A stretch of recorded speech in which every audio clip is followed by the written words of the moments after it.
They know that data is the weapon. If you're getting people to enter data, putting the data into the system, that basically means you're not doing the work. Hundreds of jobs are being let go every week right now. Once Elon figured out that he didn't need all those engineers at Twitter. Does the tech you see that's new and evolving in that field, in that space, justify it? We are in the middle of the world's biggest psyops operation. The psychological ops warfare that's going on is real.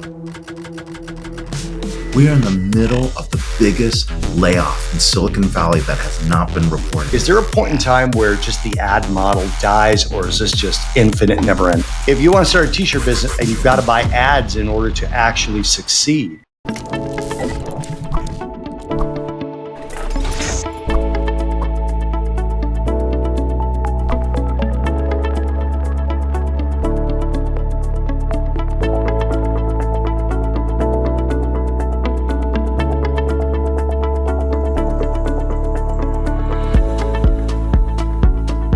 Welcome to the Futures Edge. I am Jim Iuorio. That's Bob Iaccino. Today we have Wang, who is the CEO of, that's him right there, of Constellation Research and the author of the book, Everybody Wants to Rule the World, which coincidentally, I also want to rule the world. Thank you guys all for being here. Special shout out to our key strategic partner, Hardcore Italians. By the way, Christmas is coming, guys. If you for the Italian in your life, go to the website. You get 15% off if you use our code. It's on either of our Twitters, and you get the most amazingly cool, funny Italian shit. But thank you guys for being here. Ray, how are you? I have a couple of Hardcore Italian shirts I haven't worn on the show yet. But Jimmy, I just wanted to show you that I have something other than a black shirt. So I wore a dark gray one. Oh yeah, right, yeah, because that shows a lot of color. Very, Ray, Italians need to wear black for some odd reason we don't know, and we always think maybe it's because we were running from people in the night before. You know what? I went to Catholic school, so hey. You know it. With us. I was at inner city Catholic school in Allentown, Pennsylvania. So. Oh wow, running from priests. I shouldn't say that. That was a joke. Go ahead. First, before we get to the book, can you tell us about the research company? Because to me, it seems like it is highly focused on tech, AI, et cetera, correct? Yeah, so a lot of what we do is trying to figure out how to make tech work for businesses. Companies from, some of the top global 2000 companies to startups. They say, hey, I want to put in a CRM system. Oh, what do you want to do with that? Well, I want to sell better. I want to do better on commerce. Oh, I want to improve how my employees communicate with each other. Okay, well, what do you want to do? And it's really about employee experience. Or I want to figure out cybersecurity, right? I want to get hacked. What do I have to do better? Like, how much money do I have to spend? And so we work out through all the strategic issues to figure out, does that make sense for you? Do you have to change things? Do you hire better people? Do you change the organizational structure? Do you change how you look at things? Or do you buy more tech, right? And we always try to figure out the business problem before you add more tech, because half the problem is really maybe how you operate. Okay, so when because this is a show, we do a lot of different interests on the show, but 60 to 70% of it is market related, finance related too. So I'm hoping, and this might not be the case because we have a lot of other things to talk about too, but in that space, do you view companies who are doing it right, companies who you don't think are doing it right, particularly maybe publicly traded companies who you think are doing it right, not doing it right? And besides Nvidia, everybody knows Nvidia rules the world in the tech world right now. I have no intention of jumping on that train anytime. I've been on and off it several different times, but if it's going to go higher, it's going to have to do it without me. But what are your thoughts in that space? Yeah, so there's companies that actually have really good business models, and that's what we look at, right? So a lot of the work that we spend time on is digital business models. And in the digital world, you make money 6 ways. You sell an ad, you use search, right? You sell a good, you have a service, you have a subscription, or you have a membership. And there are only a few companies that have mastered that. And of course, they're all in the Magnificent Seven. And then there's everybody else trying to figure out how to get their piece of the pie. And so Amazon is the poster child of being able to do that, right? You got ads. Ads is almost a $60 billion business by the end of this year. They're number 3 in ads after Google and Facebook. So that's a crazy thing. And that's just one part of the business. We know them for commerce, right? They also have memberships in terms of Amazon Prime. You get subscription services from them. So they've got all 6 of these in one spot. Whereas you got Facebook and all they're doing is selling ads, and they're hopefully selling some kind of glasses and hardware, but they haven't mastered that part. So they're a one-trick pony. So Ray, let me ask you, I had a different question, but I want to ask you about ads. Ads is something that for a grouchy guy like me, it's actually starting to bug me. right? When they start to target me like that, it's not about privacy here. I know I have no privacy. We haven't had privacy since probably the 90s, right? If we even had it then. But I look at it from a perspective, the minute that I talk about something, it shows up somewhere, right? I mean, I'm literally just talking about it. I saw a Joe Rogan podcast where somebody from the tech world said, you used to be able to take the batteries out of your phone. Now you can't even do that. You're being tracked even if your phone is dead, blah, blah, blah. Is there ever a point where ads won't do it, number one? And B, is it actually where the rich get richer? He did that on purpose. He did that on purpose. Of course I did. Right. Number one and B. But is there ever a point where this is just a case of the rich get richer? In other words, if I start a business and I want to buy ads to compete with Amazon, let's say I want to start a t-shirt business like our sponsor, Hardcore Italians, that you guys should visit and buy shirts from.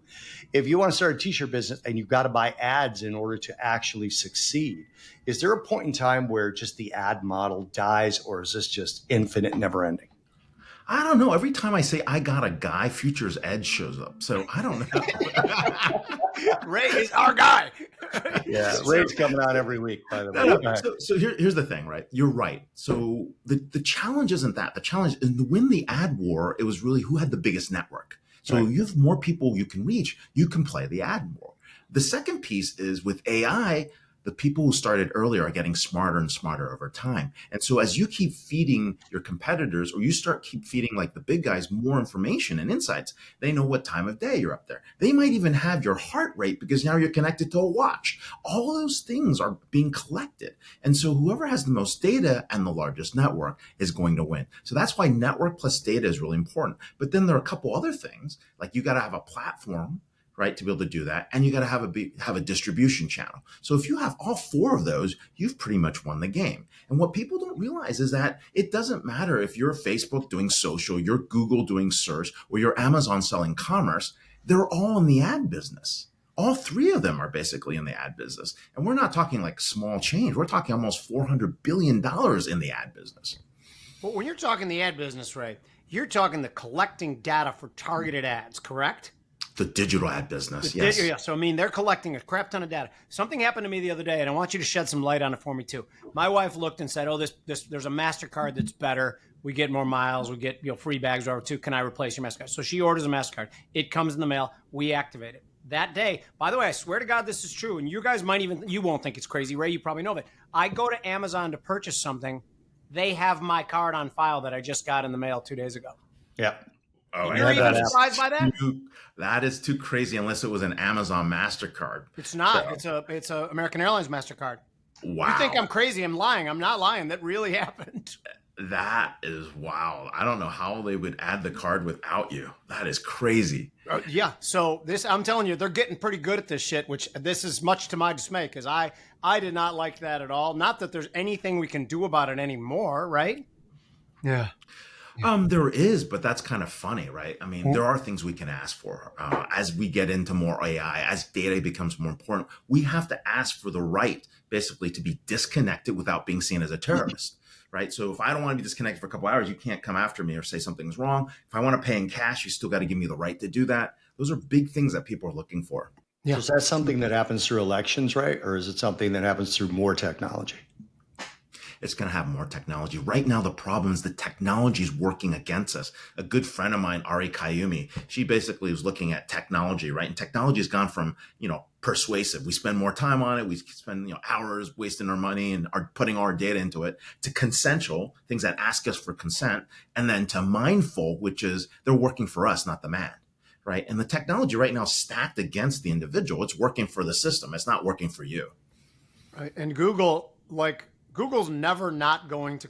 I fully believe that one of the reasons that Google was formed with the Department of Defense alone, just watch the Mike Benz video on that, was to collect our data. And if we were intelligence, if we were the CIA and you were the boss and I was your assistant, I'd say to you, wait, our job is to collect data on everyone, collect intelligence. It's literally why we were formed. Google does it way better for us, and we're not going to infiltrate that. That would be asinine, correct? So it is not a conspiracy theory to suggest that the government and Google are in many different beds together. Would you say? I would say that the government has a lot of search capabilities and backdoors that we probably don't know about. That's probably the fair way to do it. And because we did such a good job of it, the Chinese copy everything, right? So they basically did the same, and that's their surveillance state, right? Yeah. Get people to put stuff on there that they normally wouldn't, like you'd be private, right? So, I spent a lot of time protecting my privacy, but everybody else is sharing my data, right? So I can't live in that world. Yeah. A friend of mine down here in Southwest Florida said, I was talking to him and he said to me, and I'm a Chicago guy, lifelong for the most part, 4 years in California, 6 months in New York, the rest of the time Chicago, till I got here almost 4 years ago. And I was talking to a guy down here and the first thing he said to me is like, I don't care about this privacy stuff. I got nothing to hide. And I said, you own a pizza place, right? Yeah. Well, what happens when somebody pays cash? What are you asking? Now, you guys both know what I'm asking, right? You have something to hide. Yeah, he's got something to hide. And and the reason the conversation started is he said to me he was thinking of buying a Tesla. I'm like, it's a lot of tracking technology built in those electric cars. He said, oh, you're crazy. I got nothing to hide. I'm like, well, I didn't want to say it, but I was thinking, how much do you claim a year of all the money that comes into your pizza place?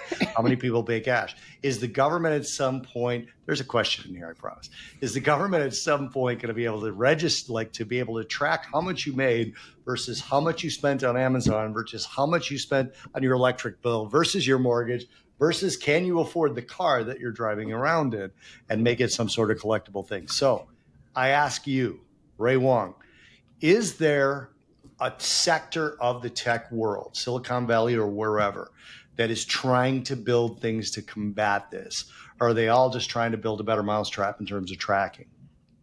There are a lot of people that want to do that. I mean, you got folks from the Electronic Frontier Foundation that's trying to protect digital privacy. You've got other folks in, other open AI areas, not open AI itself, but open internet areas that are trying to fix this problem.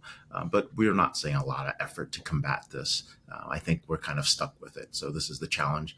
Hey, if you're declaring $50,000 for a pizza shop and you bought a $150,000 Tesla, there might be a little problem there, right? IRS is going to scan that puppy right away, right? And then you could declare the Section 179 deduction to get the 60% off that. So you try to take $60,000 off your Tesla. Now we're really in trouble. So I hope the guy with the pizza shop's okay. I don't know. Bitcoin. Maybe it's the ATM, the Bitcoin ATM in the back. So. Yeah, he might be gone already. I don't know. I haven't talked to him in a couple of weeks. I should order a pizza and see if the phone line is disconnected. No, because that's what I worry about when we talk about it being legislated or through technology. Are we going to ever get any sort of anonymity back? And if so, would it have to be legislated? Or was somebody brave like an Elon Musk or a Peter Thiel or somebody like that have to say, you know what, I'm pouring the rest of my money into cybersecurity for individuals to where nobody, not even the government, can crack. We sign up for it, Bobby. We check the box. You know what I mean? They give us that. Totally understand that. And that's what I'm talking about there. Well, we should have a choice in that. Yeah. Right? And that's got to be legislated. The Europeans try to do it, but every time they jump into it, they just muck it up. Right. It's really about slowing down the Americans from making some progress. But on the other hand, there is some merit in the fact that how do we actually get better privacy? And I'll give you an example, right? So Europeans are all big on privacy stuff. But when you have an accident on your car, what does the car do? They have this system that basically tells you exactly where location the accident was.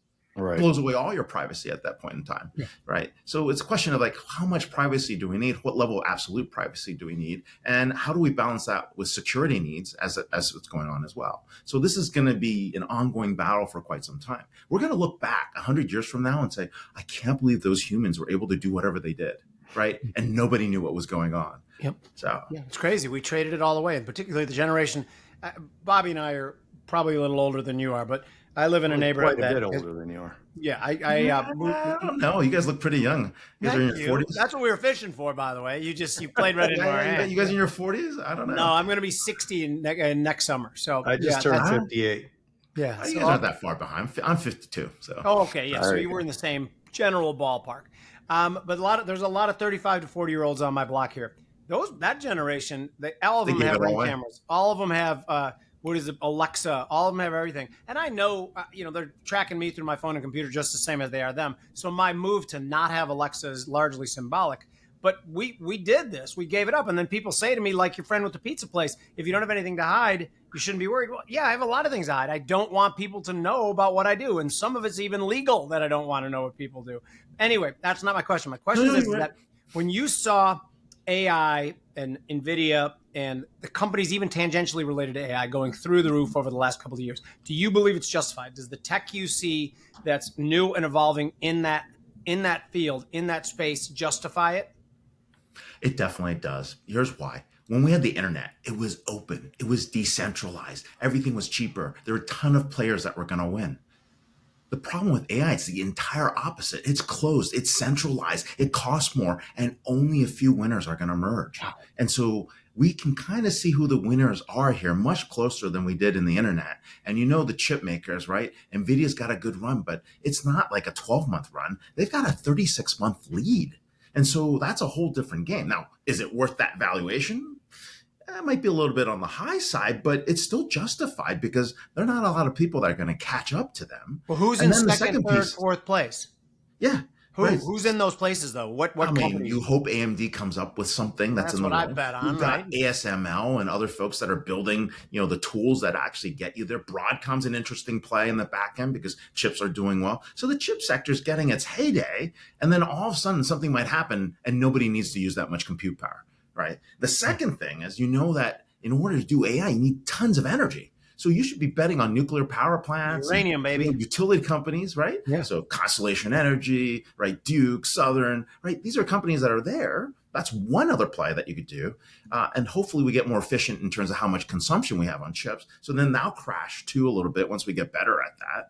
And then the third player is really like software companies or companies actually, well, there's software companies. They're going to use AI, and that's why Microsoft has out there C3, Palantir, Adobe. These are companies that, ServiceNow, Salesforce, they're all piling into this, Workday.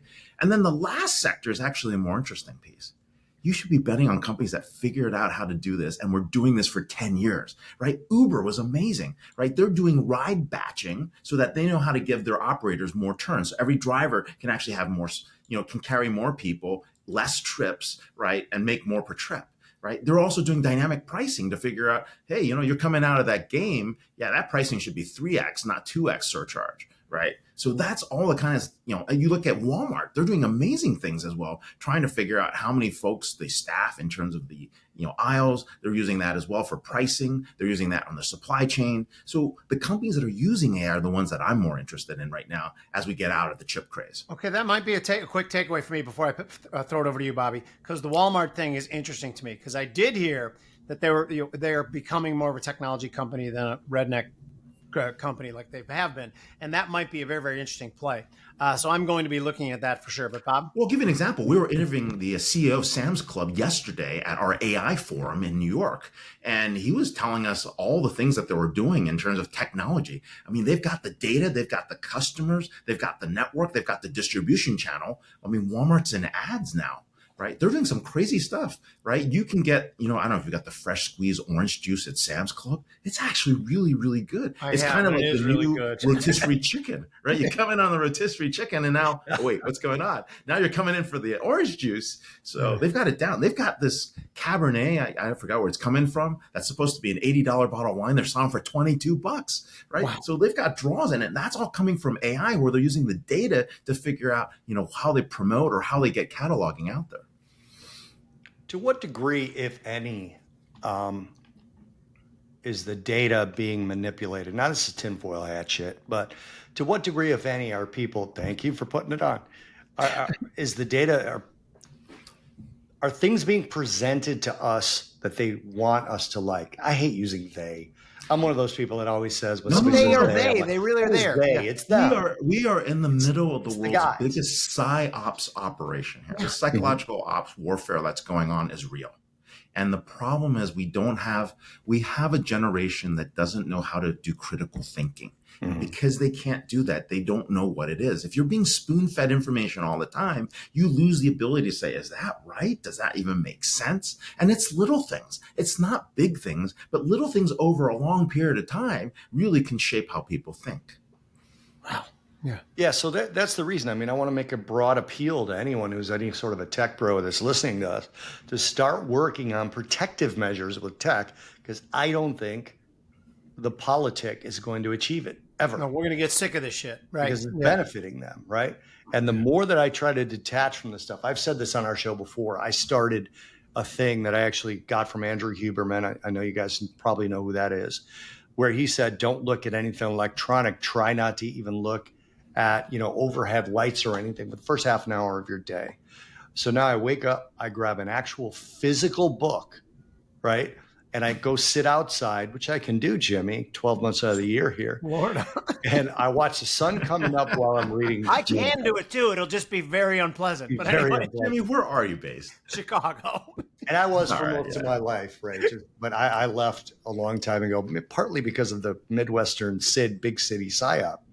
But I get up for a half an hour. I read from a physical book, and I try and stare near the sun, not at it.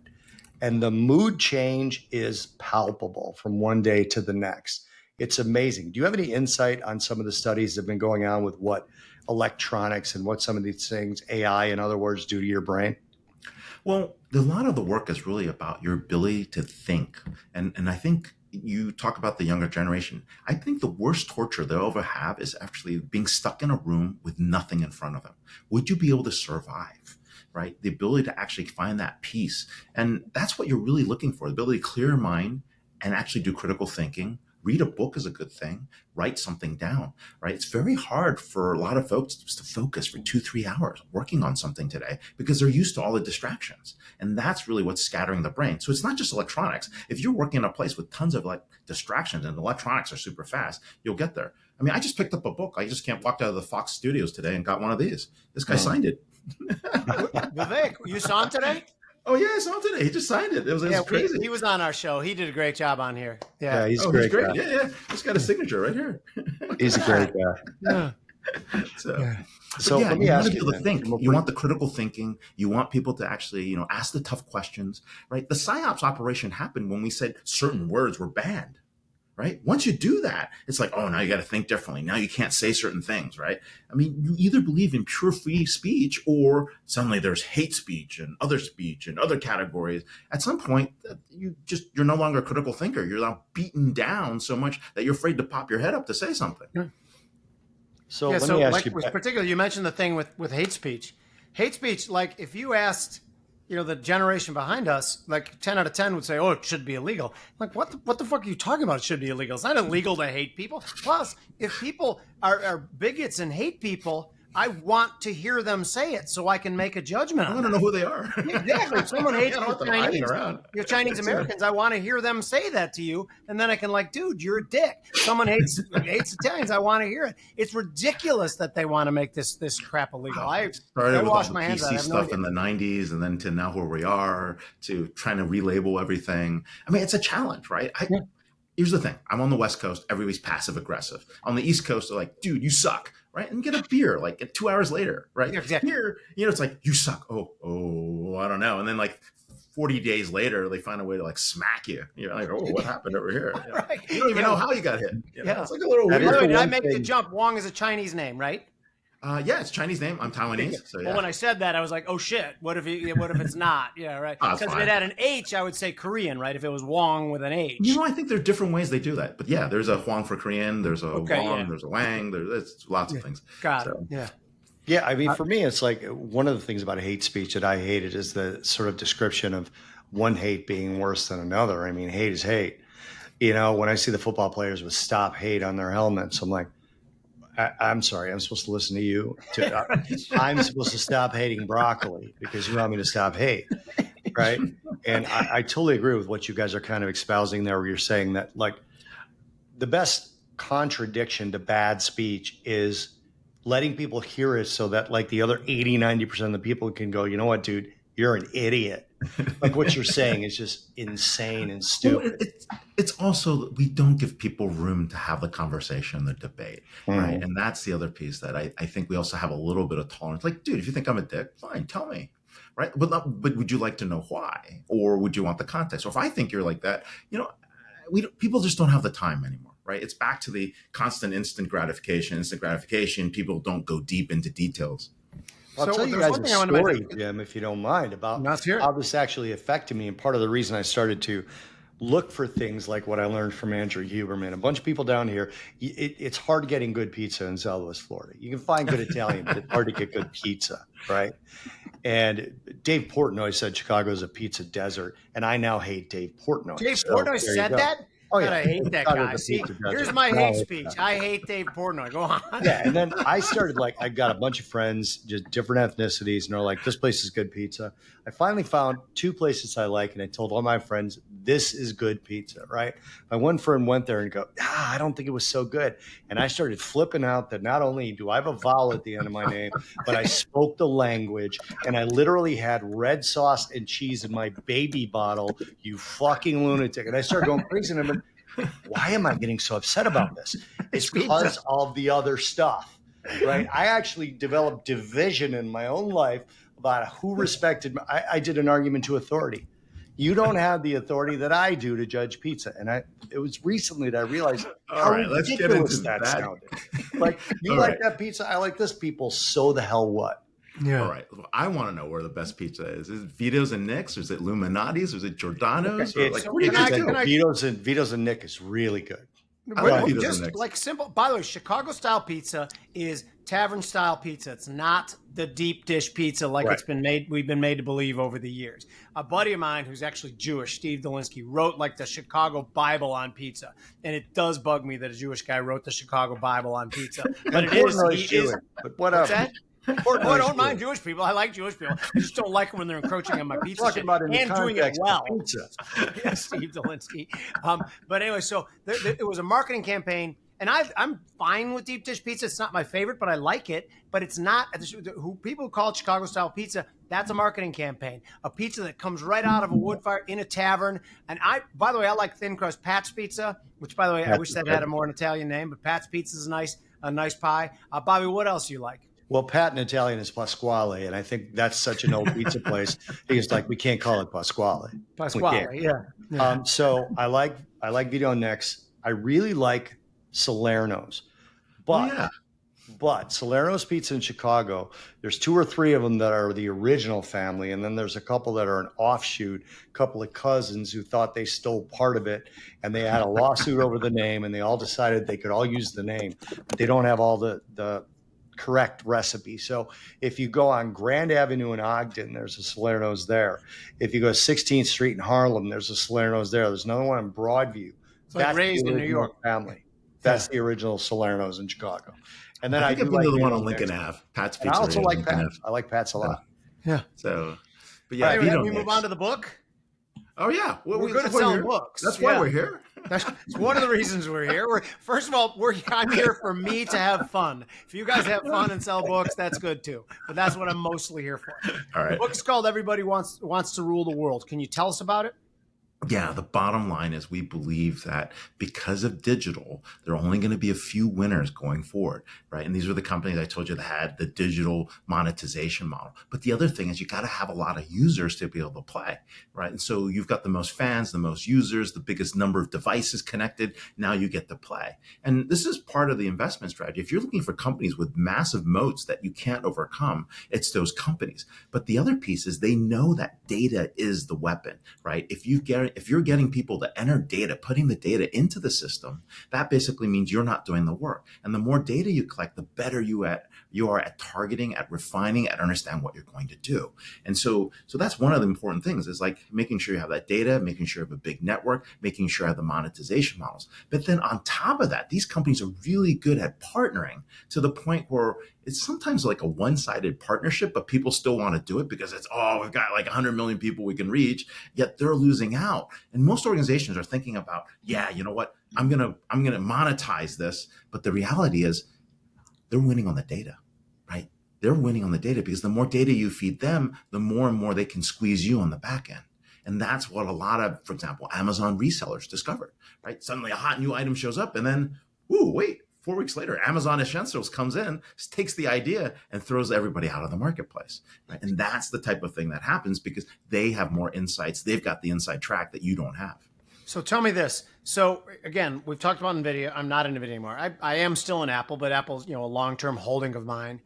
I always thought Apple had just the sheer muscle strength to be able to bully anybody in anything that they choose to. will they be, are they, this is going to be a dumb and ignorant question, I'm sorry. Do they make chips? Are they going to use AI to streamline their models? How is Apple going to play out in this? Well, the secret with Apple is that they have built a model that consumers trust. So we trust Apple with our data more than any other vendor because you know that they're not going to sell you out. And what they've done is put so much they're not going to sell us out. And we think they're not going to sell it. I got to remember, I live in Cupertino, so you know, okay, it's a hometown company. I got to represent. No, I don't.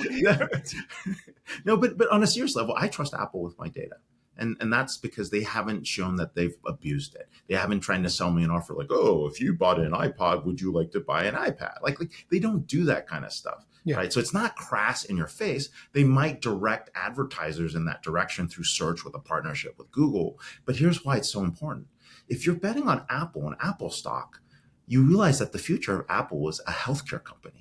Because you're willing to put all your personal data, your vitals, your heart rates, right? You're going to do your testing there, right? You're actually getting your hearing check done with the new AirPods. And so all that is going here because you trust it and the data is sitting on your device. It's not sitting in the cloud somewhere where it can be abused. And so they've designed a system. If there's anyone where you think there's going to be a level of trust, it's going to be Apple. You know what's funny is that, just a quick aside before you, Bobby, if I would love to be able to pull the tapes from 15 to 20 years ago, because we were doing a thing on Apple on CNBC. And I was like, you know, we always do this thing. Well, they don't cure cancer. We're talking about Apple. They are probably going to cure cancer. And this was 15, 20 years ago. And the people on the panel are like, what the hell are you talking about? I'm like, this is going to be a thing. Yeah. Digital imagings, whatever. They're going to be the ones. It's possible, right? Yeah. Right. And you take it to the next level, like what Apple's able to do with healthcare, given all the people that are on the devices, right? They can start tracking anomalies. They can tell you, hey, your heart rate's over here. Some point they can do oxygen levels. They can do glucose, right? And they'll be able to do everything from diabetes management. And suddenly your EMR, your medical record is going to be sitting on this device and it's yours. Bobby, can I ask one more quick question? Yeah, go, Jimmy, go. So it sounds to me like you're saying from an investment thesis that if you're looking out 20 years from now, there is only about 10 to 20 companies that you're sure are going to be around and going to be thriving and going to be kicking ass. And those companies are exactly what you think: NVIDIA, Apple, Amazon, Google, but then AMD, ASML, Broadcom. Well, actually, no, a little different. I would say it is definitely the Mag 7, right? But you're also going to include companies that are able to store and keep lots of data, like legally. And so there's going to be companies that, you know, I mean, the chip manufacturers are interesting, but I think they're going to come and go. Not a lot of people are going to replace them. So yes, that's a pretty much mature industry that's there.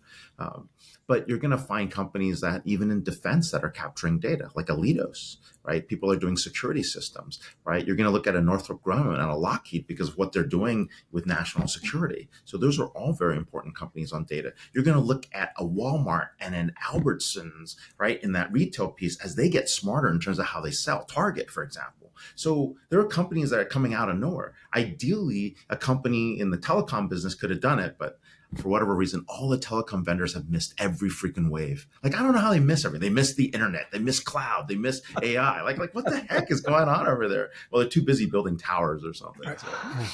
So let me ask you, Ray, and let me just say, think about this through the lens of Cisco reaching $52 in change in 2000 and then getting back there 21 years later, right? So there's a two-part question. Number one, what is the chances, pick a percentage, pick whatever you want, that NVIDIA can be that same stock, where once everybody catches up, you know, we all need to, or once there's some sort of different sort of chip that works better that somebody else came up with. That's number one. Number two, right now, I feel like the NVIDIA trade is somewhat missed. I think you can buy NVIDIA for about a 5, 8, 10-year hold. But I think right now the move is in the picks and shovels of AI. So that's why I like ARM and I like ASML and stocks like that better than I like NVIDIA. And then lastly, I don't remember. So I'll try and remember. Well, the first one is, yes, NVIDIA will go through that cycle. But the reason I'm more bullish on NVIDIA is I've heard and I've done enough digging to figure out their 10-year roadmap. And they're building moats everywhere, right? And Jensen will never say this, But in the back, if you read between the lines, he's like, I don't want to be Cisco. I don't want to be Intel. And I don't want to be Microsoft. They all made the same mistake. I'm going to bring it all in and I'm going to own it. Right. And he's making investments in that way. Like he's got networking figured out, right? He's got storage figured out. He's got the metaverse and the applications and the omniverse and digital twins figured out. He's got, all the things that Microsoft did in apps because he's got CUDA, which is the software layer to the chips figured out. So he wants to own that operating system. So it's a really good moat. Now, if you're thinking about what happens next or who else plays in that, like there's companies like Oracle that are doing some amazing things. They're 1/7, 1/10 the cost of everybody else in the cloud. And they're basically the people that invented database so that they understand how to manage data as well as everybody else. So you're seeing Oracle make partnerships with all the cloud providers. Like, they had a partnership with Amazon, who Larry Ellison was poo-pooing for like the last 5 years. They made up a few weeks ago at Oracle's event. So you're seeing them actually permeate everywhere. So I would put Oracle on that list. The reason I'd look at Broadcom is mostly because they've got a lock in that market and they're making a cash cow. And they figured out how to squeeze every dollar out of every customer. Customers are pissed, but they don't care. They basically have them in a lock, right? So that's kind of like a weird monopoly that one day might get broken up. And then there's companies like Adobe. They just chugging along. They have the market for creative and all these other areas. And if you look at what they did in creative, you can build an online campaign, a whole marketing campaign for the world that would have taken 4 months. Well, now with Firefly and all their AI tools, you can do it in 4 weeks. So they're basically in that space delivering it out. And then there are other platform companies that are interesting, like ServiceNow, that are sitting on top, right? And this company is like every new line that they have is a $10 billion TAM that they can add. And that's a company I would definitely watch. And they've got a dynamic CEO, Bill McDermott, that's been tearing it up. But I think the thing we really have to go back and listen to is IBM, Cisco. They're both $200 billion market cap companies today. Now, when we were younger, let's say 15 years ago, we're like, ooh, man, these are the tech giants. Yeah.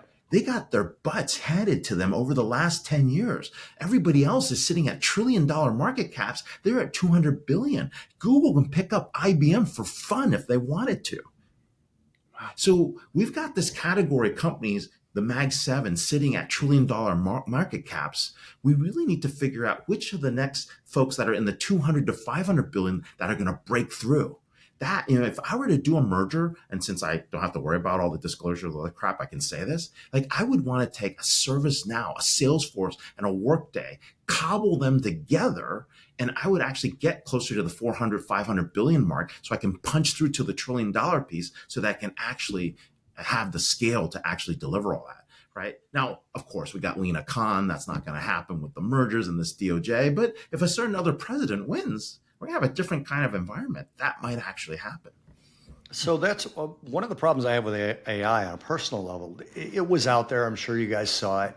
People were asking ChatGPT about the assassination on former President Trump, the assassination attempt. And ChatGPT said there's no credible news of an attempted assassination on the president. I actually got ChatGPT to apologize to me. I got it printed out. I'm getting it framed because I asked a simple question. I'll tell you guys a story real quick. I asked if the World Bank still used 2 consecutive quarters of negative growth as their definition of a recession. And it said, well, there's several factors that go into naming a recession. And I literally started arguing with my freaking keyboard. I'm going, why are you saying this? I just asked you a simple question. Does the World Bank and the EU still use this? Well, they do, but there's other factors that go into a recession. And I kept saying, why are you answering a question I'm not asking you? To the end where it said, you're right, I apologize, I will try and do better. The simple answer is yes, the ECB and the World Bank still uses 2 consecutive quarters of negative growth. And I printed that out and I said, I got ChatGPT to apologize to me. Where do you get the confidence that what you're getting? Because this is my worry to your point about the next generation, because I saw people, right? There's videos of kids out there in their classrooms at university taking tests by just highlighting a question and hitting enter, and AI gave them the answer. And they're answering it quicker than you or I could, any of the 3 of us could with a pencil and a little dot. So It's this, we grew up taking tests without calculators. My kids have calculators, right? My kids are going to grow up, taking tests without ChatGPT, but their kids are going to take the tests with like a large language model, AI assistant and bot, right? It's just the evolution of the technology. But you know what? I still made my kids learn their multiplication tables, right? Just so that they could do it on the fly. So there's some basics you're still going to learn. Then the rest is going to be augmented, right? We look at AI, right? Augmentation, acceleration, automation, agents, which is a hot thing right now, and then later on advisors. It's like a curve that people are going to have to figure out. And so you just got to figure out when you need to be able to do that. Like, can you do math in your head? I think I can, but it's like faster to just like, talk into it and ask Siri what the hell is like 1412 plus like 278. Like, I could probably do it in my head. I probably should, but it's just, I stopped doing that, Well, I have a question for both of you. I had I don't want to say my oldest niece, but she's the oldest one that I communicate with regularly. And she's a genetic counselor. She's, in a genetic counseling office trying to be a genetic counselor. And I made a comment about her generation, and she goes, well, let me ask you, why do I need to be able to do it in my head? Why? She goes, when am I going to need to do it in my head? I can answer. What if there's a power outage? And she's like, well, then I'll be home. I won't be working. Why do I need to do this stuff in my head? Did you do calculations on steel tablets, or did you write them on paper or on stone tablets? I could not come up with a reason. I didn't use an abacus. The reason is because your brain, like any other part of your body, needs to be stressed and needs to be tested in order to evolve. And Bobby and I are I'm 37 years on a trading floor. I pride myself on being able to do the math in my head. But the funny part of it is that anyone who's ever worked for me says he can only do it in his head when he only has 2 seconds to do it. As soon as he has a lot of time, then he becomes dumb again, which I think is funny. And it's a point of pride for me. But I think that it is definitely a way to stress them. Like one of the reasons I go in ice baths, I believe you stress things and they come back better and stronger. Doing math in your head is a way to do that. Do you agree, Ray? I totally agree. It's a stress test, right? If you had to say what's 435 plus, I don't know, 12,234 or something like 1,234. I was almost there and then I lost 1 digit. Okay, forget about it. All right, 1669, right? So but the point being, like, it takes some time. Like, I'm probably wrong too, so we can fact check that later. Let's say you're right. I love it. Yeah. Let's say I was right? But it's that learning process, right? We're going to have AI. It's going to learn all the patterns. It's going to take all the mundane jobs out of the way, but part of our ability to actually learn things is that pattern recognition, right? Our ability to actually think outside of the box. Like, that's really a crappy job. How can we make this better, right? That's the kind of stuff that you want people to be able to do. See the patterns, move beyond it, and go do something else. Bobby, can I ask another question? Yeah, and I want to throw my opinion on what you guys just said, but go ahead. You go first then, because mine's back to the market. What I was going to say was, you guys are obviously both correct, yet I know a lot of people that don't read an actual physical book because an audiobook is easier. I listen. Not dumb. It takes so long. I wasn't saying you, Jim. Man, like, if you buy my audiobook, and thanks if you guys do, it's 8 hours. I could read the whole freaking book in 2 hours. I know. it's one of those things where, like, we're going to listen to 2x. Here's this convenience. Those of us who pride ourselves in being able to critically think already may think that a certain part of the exercising is no longer necessary, and I disagree with myself when I say that. Go ahead. I can see agree that. with you. Yeah. I can see that point. Yeah, but here's, look, the challenges going forward are the next generations. Like, what do they need to know, right? And the things that we keep talking about is like, how do they become creative? How do they actually build? But you still got to know the foundations, right? If you don't have the basic foundations of like 1 + 1 = 2, 1 + 1 might equal to 2. Like, oh shoot, now we're in trouble, right? So there's some first principles that still need to be beaten into you, right? So that you understand those first principles. And then after that's fine. Like, oh, you touch that, that's hot. Well, maybe it's not hot. Oh, you try, let's go, right? it's going to be that kind of stuff. So yeah, there's no question about it. I agree with you 100%. I'm going back to the AI theme for 1 second here. Now, when you look at those companies, which I think is amazing, and I think that's the takeaway of the show so far, is like investment themes for the long haul. But you look at some of those handful of companies too. Are there any of those companies who kind of ironically are going to use AI immensely themselves to cut staff, to replace the people there, to increase margins, to increase productivity? All of them, right? Is the answer to that? I'm going to tell you a little secret. In software and tech, it already happened. Once Elon figured out that he didn't need all those engineers at Twitter, And then once they figured out they didn't need them at Meta and Facebook, everybody jumped in. We're in the middle of the biggest layoff in Silicon Valley that has not been reported. Hundreds of jobs are being let go every week right now. And it's people, they're just severances, retirements. It doesn't look like a job loss, but it is brutal. And that's because of two things. One, code generation is so easy now that we don't need all those programmers that we talked about, right? So a lot of the comp sci, all the top kids went to comp sci econ, right? My son did that as well. They're coming out with very few job offers right now My nephew because as well. everyone's like, I can do more with less. But the second piece is we're about to see the biggest outsourcing ever. A lot of these jobs are going to India and Vietnam and other places, Mexico.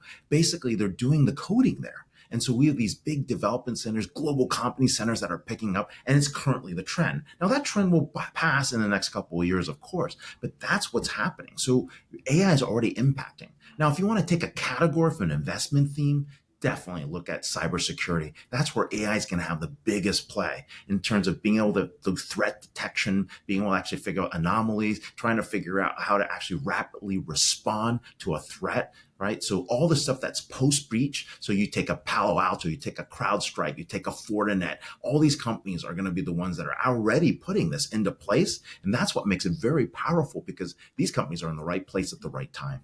Bobby, you know, the president of Palo Alto, not CEO, is a buddy of mine from grade school. You want to get him on the show and to talk about that exact theme at some point? Yeah, I'd love to, because that's actually my favorite in terms of price action of the stocks that Ray just mentioned. We were looking at it from price action. It is great price action. Yeah, it's got to text him right as soon as we're done. Yeah. I've got one last thing to sort of talk about, and it goes back to, you know, like, we're probably missing something, right? When we talk about stressing the brain and creativity, I mean, artists were still artistic, even though the color purple was not made from snails anymore, right? I mean, you didn't act it. What's that reference? I don't understand that. Okay, so purple is. Go ahead, Ray. You color royalty. Let's start. Yeah, the color of royalty. That's what I was just going to say, because it was hard to make. It was made from these rare snails in ancient Rome, and there was no other way to make the color purple, right? And you could say that somebody, you know, it would be very useful for somebody. For years, I've been telling people you're dumb and uninformed. Why are you keeping this smart things now? Now I have to change my whole thesis on you, Bobby. Well, I've got another window right here that I just type into and ask a question. Oh, okay, good. I just asked AI. It's augmented, Bobby. Okay, good. Right. No, but that actually comes from reading a book, right? Because I really like the color purple, and I am the opposite of royalty. Yeah. I'm actually street trash. Trash as am I. Yeah. So I want to understand why I might like the color purple so much. But from a perspective of AI, you know, there's, and this to both of you, some companies will use AI effectively and some will just say they're using AI, similar to the dot-com boom, right?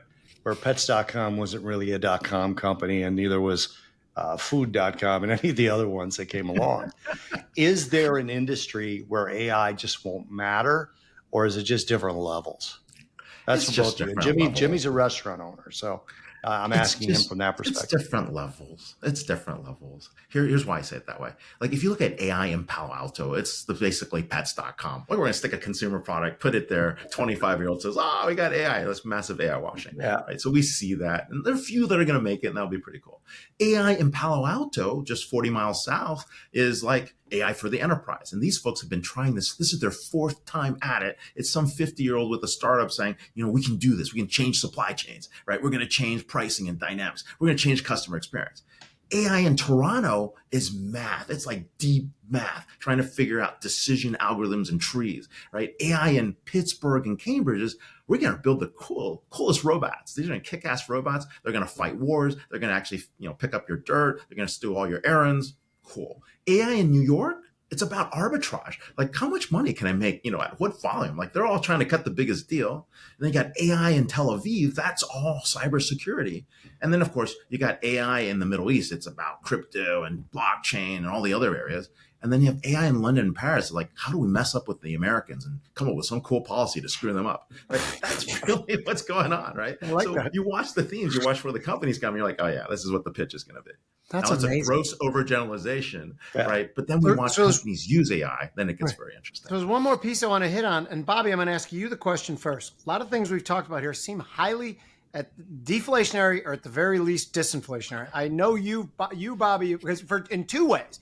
One, productivity of these companies. Two, layoffs that could follow, particularly good job layoffs. So, Bobby, you have been more about inflation resurgent, inflation persistent than I have. Does this throw any cold water on your thesis? A little bit, because one of the places where I've traditionally looked for the job losses that might indicate a recession, and I don't see them, is jobless claims. And the first thing that I noticed was Ray said severance packages, which may keep people from going to the unemployment office. As a matter of fact, I think it probably does.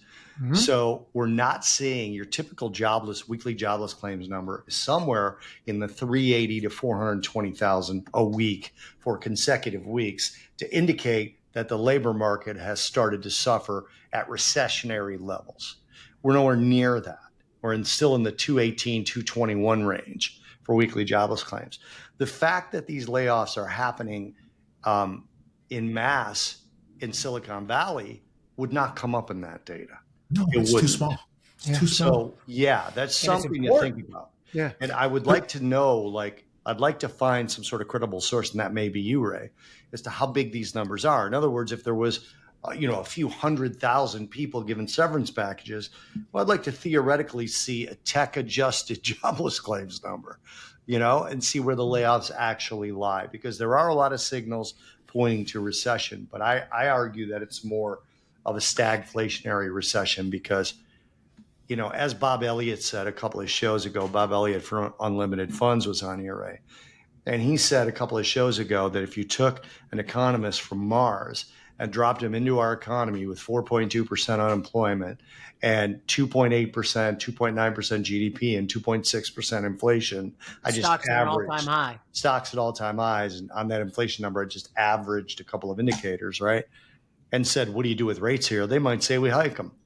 They certainly wouldn't say we cut 50 basis points. Amen. So it does. The Fed cutting, the answer is why is the Fed cutting 50 basis points? Because is it for the I election, have a theory on that. I think or is it for that he believes? Well, it could be for Kamala. Obviously, I think that that's an important thing to consider. It's very reasonable. But I also think that he believes that the labor market is more trash than the government data is showing. And I've believed that for a year. BLS is behind. But we had a very interesting quote from the CEO of Sam's Club at my conference.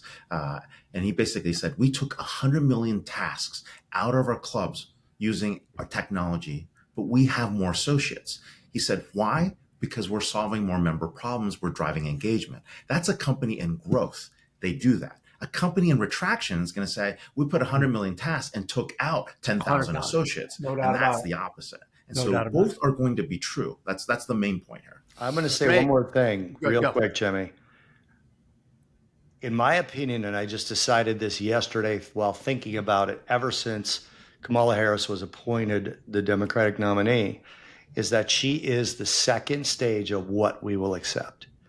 All right. After COVID and all the lockdowns and the mandates and all of that. A non-elected candidate. A non-elected candidate, a candidate who was appointed, because it's my belief that the more they talk about, and I'm no fan of Donald Trump on a personal level at all. I don't like many New Yorkers, quite frankly. Sorry, guys. I love you to watch us, but otherwise I don't. The ones who watch us, he loves. He's kidding about that. No, I am kidding. Like to me, people from Chicago are kind of the best blend of New York and California. California is passive aggressive as hell. I lived there for 4 years. I lived in Pacific Palisades. And I was like, why does everybody tell me they love me? I don't even know them. And then in New York, why does everybody tell me they hate me? I don't even know them. And in Chicago, it's like, yeah, I mean, I like you, prove it. Not that much. It's kind of like, and then if they don't like you, look, I tried, we're done. Okay, that's how Chicago is, right? But Kamala Harris she has so far gotten no votes. And she is in the lead in some polls to be the next president. And I think that's the next stage of what will they actually accept? What can we get them to accept? Somebody AI the shit out of that. That's actually interesting because it's could be the first set of, training us, conditioning us for, a different type of government. Disappointed candidates. Yeah. Yes. It's a psyop. Manchurian candidates everywhere. Mm-hmm. And they to act like they wouldn't do that and it's not worth discussing is silly. I mean, they show us now plain as day what they'll do. Anyway, let's wrap it. Ray, can you tell the people where to find you? Yeah, you can check me out, constellationr.com. You can also look at my blog at raywang, raywang.org, or on LinkedIn and Twitter at rwang0. Yeah. Put up your book again, Ray, so people can buy it. Plug your book. I don't have it the with you? book, but I had VVEX, so I got it. Yeah, Oh, I excellent. thought it was your Great, book. yeah. You can find Everybody Wants to Rule the World, Harper Press, HarperCollins Leadership, and it's on Amazon. This has been the Futures Edge. I'm Jim Iuorio. That's Bob Iaccino. That's Ray Wang. None of this works without the support we get from you people, and we are humbled by it. All the DMs, the retweets, the views, and our going to our sponsors' website and supporting them is supporting individual journalism like we're trying to do. Both Bobby and I were in legacy media for 20 years, couldn't voice an opinion without getting it approved by sponsors and overzealous producers. We want to create a forum where we might be saying bullshit stuff, but it's our honestly thought out bullshit stuff. It's not pressured by anyone else, and it doesn't work without you guys. Thanks to Futures Edge. Remember, Hardcore Italians get 15% off if you use our code. You guys are the best. Thank you.